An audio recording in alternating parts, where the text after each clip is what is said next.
yo. What is that? We are recruiting rookie police officers.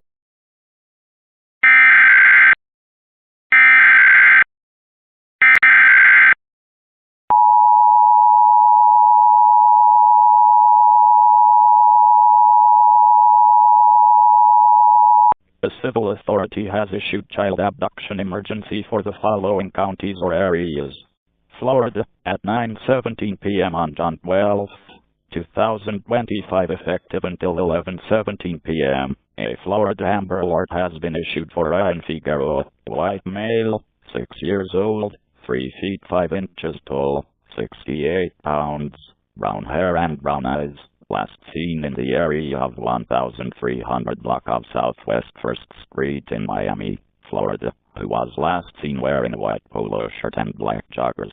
The child may be in the company of Ismarie Figueroa Leon, a white Hispanic female, 5 feet 8 inches tall, unknown weight, black hair, who was last seen wearing a black jumper.